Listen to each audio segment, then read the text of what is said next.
Hey there, children. It's me, Sophia. Today on Peppermint Park, I'll be teaching you the letter about the letter M. Wait a minute, I don't live there, silly me. You know I have never had a friend that have been home due to my family being dead. Now how did they die? Well, it was days before Christmas and some strange killer was hiding in my house.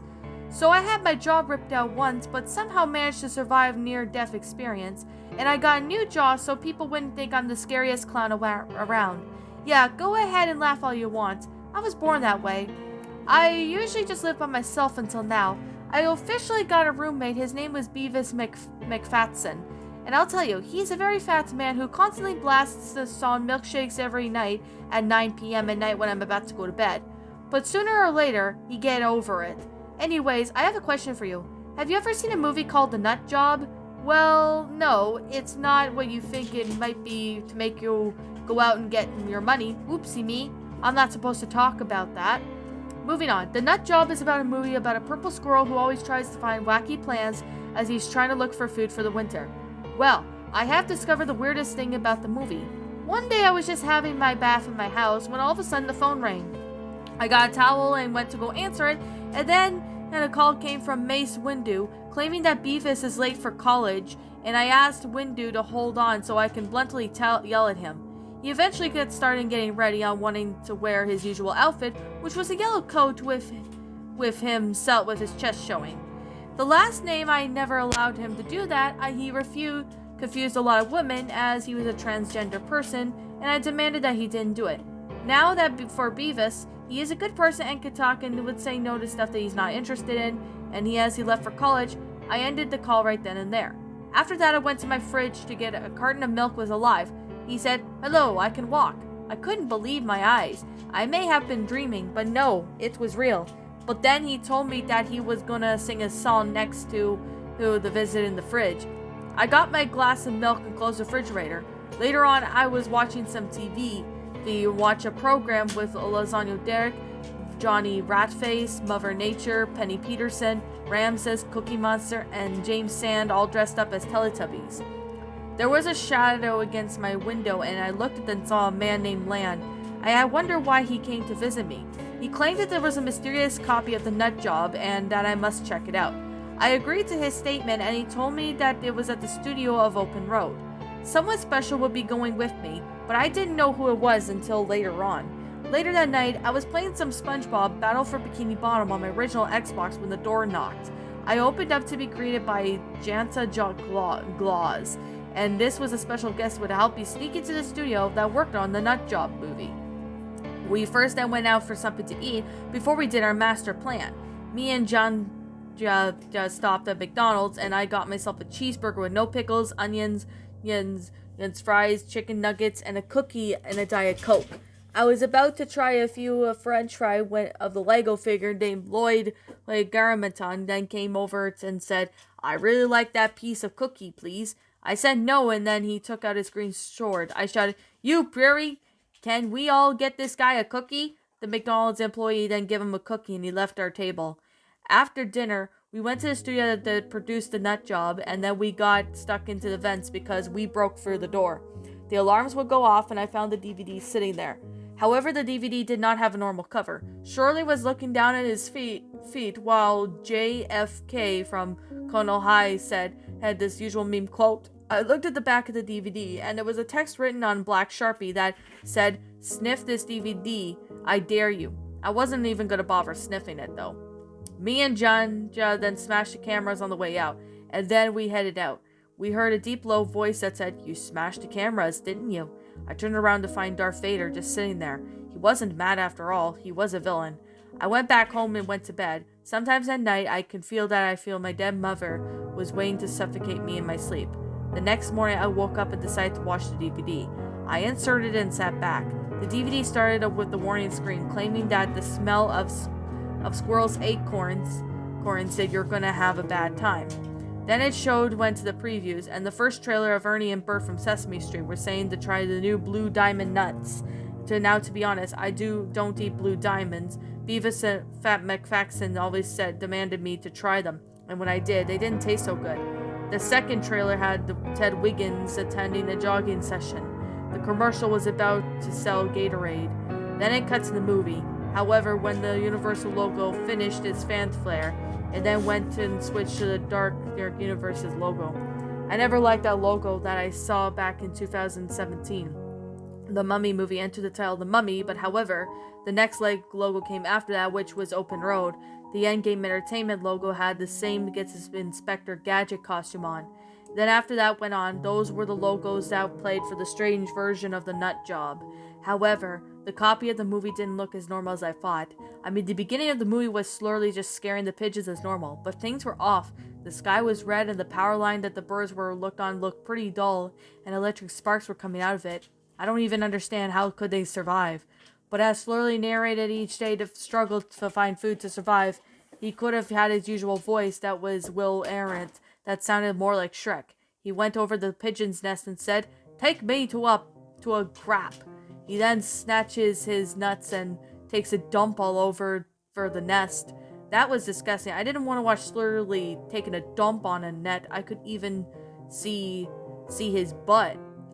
But of course they didn't show much detail.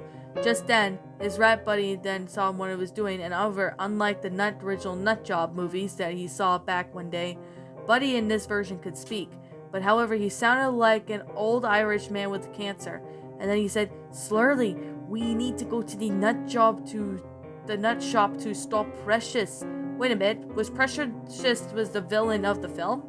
This was starting to get me very questionable characterization. Slurly stops taking a dump and says, "I'm making a pyramid, buddy," and then got angry and threw Slurly off the power line. Good thing he survived. Meanwhile, then fade to Andy, who was then teaching the chipmunk for class. And for some reason, Andy sounded like a 5-year-old girl. She said, "Well, class, today I'm so happy to defeat Billy Bob Tanley." What? I don't remember there being a nut job where they had a fight that I watched on YouTube. Was I actually missing something? What happened next was interesting.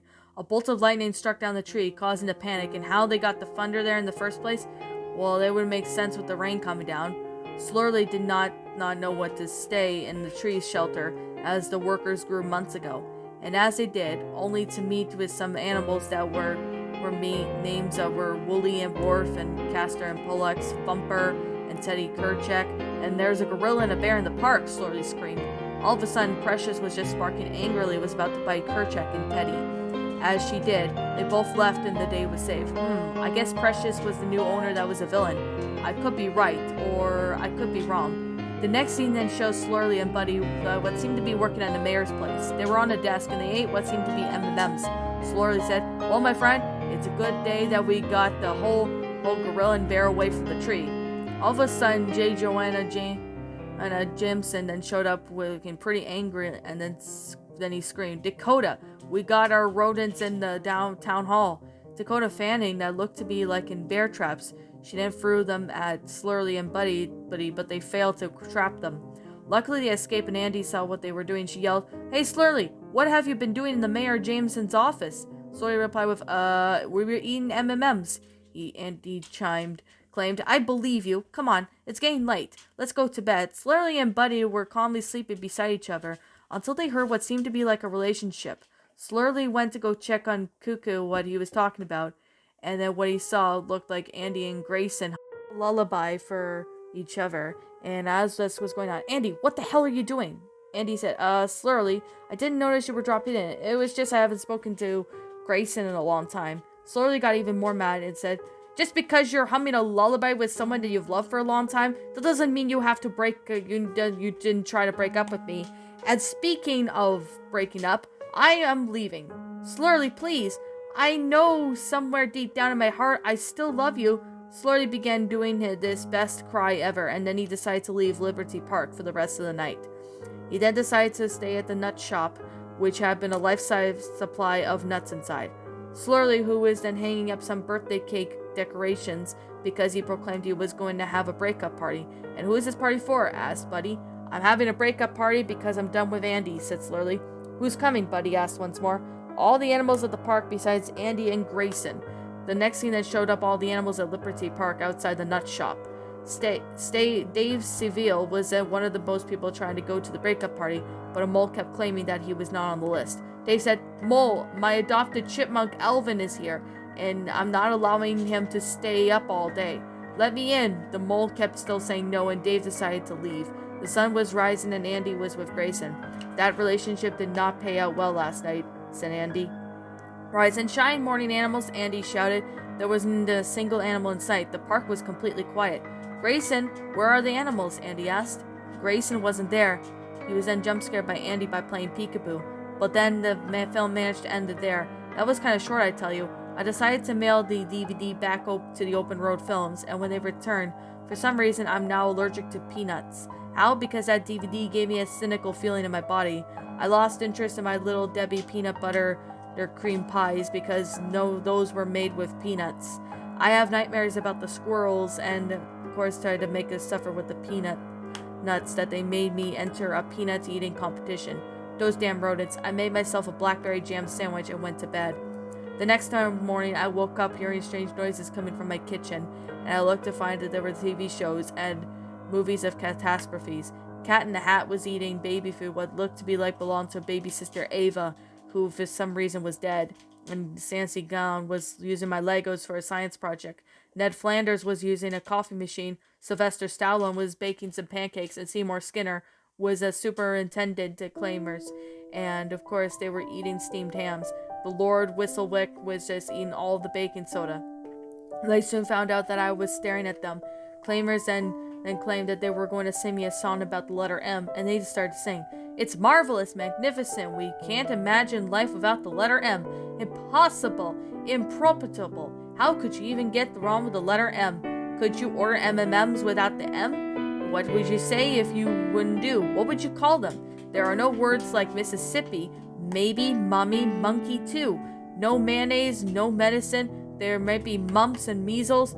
Monsters, none of them. Magnanimous, malicious, and one of the most important, momentanium, the letter M." "Shut up," I yelled. "Get the hell out of my house, all of you."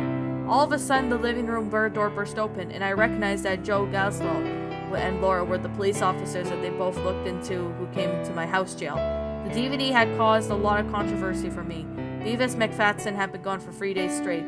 Whatever the Open Road Films put the rest of it on the DVD, I wouldn't want to check it out. Just be careful on what you watch. And that, my little pretties, was The Nut Job, the Silly Copy, a funny pasta written by Ashley Armbruster. Ashley Armbruster, thank you so much for writing this story. This was highly appreciated. I really liked it. I really do appreciate you writing this story. So with that being said, what did I think of this story? Well, to be completely honest, this story was actually really funny in a matter of ways that I could count. It was a really, really, really funny story. To sit there, with the, whole nut job movie, which, to be completely honest, I haven't seen this movie in, pardon me about that. I haven't seen this movie, in a while, actually. I think the last time I watched this movie was about, I guess, maybe, a few years ago. And to be completely honest, I remember watching The Nut Job a long time ago, and it was actually a pretty well-made story. Well, it's a pretty interesting concept with the story itself, and I could definitely say I really do like that how this story, manages to incorporate a lot of silly stuff. Now, I could definitely say this is kind of reminding me of the Shrek Lost Film Funny Pasta. I'm not saying that this one is a rip-off of it. No, I'm not sitting there and saying that. That's probably an inspiration that the person got. I'm okay if people get inspirations to write their stories that are similar to that, but what I would suggest to them is if they're going to do that, if they're going to have, something that is, kind of similar to the other story, if you're going to get inspired by another story to write a story similar to that, that's fine. I don't really see the problem on having that, but if you rip off a story, then yeah, that's a different level if you're doing that. Because if you rip off another story, that's just laziness. Okay. Well, I could definitely say I really do find this story to be rather enjoyable and well made. It's a very well detailed and really well made concept with the story. Now, I could definitely say that this actually made a really good sense when it came to this story. So whatever this story had, it was just amazing and really well made. And I definitely have to say there was lots of time and effort into the story. Now, I definitely have to really give props to you, Ashley Armbruster. This was a really awesome story, and I definitely have to say this one was amazing. I definitely really have to say that this one actually did really good and well made, and I actually have to say that this story actually did a really good concept with it. It's a really well made story, and I definitely have to say I really do like how, this story went out. It was just amazing. Flat out amazing, to be completely and utterly honest. Now, to be completely fair, I definitely have to say that this story was actually really well made and detailed. Like, the grammar was good, the sentence structure was good, the storyline, everything about it was just flat out amazing. But if I could say one thing I'm not that crazy on, it's not really a major thing, but I could definitely say right now that this story was actually look really interesting and in the most abnormal way as possible. But I could definitely say right now that this story was good, but I could definitely say it kind of took me a bit from the Shrek creepypasta. I'm not saying that it's ripping off Shrek. No, it isn't. It's not ripping off Shrek, the the Lost film. No, it's not a rip off of any of those stories. I'm definitely saying that now. I'm just saying that, it's actually really amazing, to put it all bluntly. Now, I could definitely say that this story actually put out really well done in detail. It's actually really well made. It's really well done in a matter of ways. I could definitely say this story was actually pretty funny. I did have to read it a few times before I could sit there and read it now, because I was just laughing at how silly it was. So, with that being said, that's all I have to say with this story. So, to be completely honest, since I'm gonna sit there and say right now that this is only my opinion, and if you happen to disagree with me, that's fine too. We're all entitled to our own opinions regards to these creepypastas, and this is simply my own personal thoughts. And yeah, with my final rating of this story, I'm gonna give this one a 9.9 out of 10. I'm giving it a 9 out of 10 because of the fact that, whatchamacallit. Oh, yeah. The fact that it kind of took me a bit off from the Shrek, Lost film. Not entirely, and it's not a rip-off of it. I'm just saying it kind of sounded almost like it. That's just, the thing I have to say. I know it's supposed to be a funny pasta, and it's not meant to take it seriously, but I just thought, I get it out of there, just so you guys, understand what I'm coming from. I'm sure most of you guys are understanding where I'm coming from too. So with that being said, I'm going to sit there and say right now that this is just my opinion, and if you happen to disagree with me, that's fine too. We're all entitled to our own opinions regards to these stories. And yeah, I already gave out my rating. It's a 9 out of 10 for you guys if you didn't hear it. But other than that, this was actually a really enjoyable story. I really do find that there was time and effort into it, so I can definitely say right now that this story actually fit out well. It's actually really well made, and I really do like how it went out. It's amazing. So with that being said, I'm going to sit there and say that, this is actually a really enjoyable story. So anyways, what did you guys think about this funny pasta? Did you all enjoy it? Did you not? Also, what would you have done personally to help make this story a lot better? Leave me know what your thoughts are down in the comment section down below.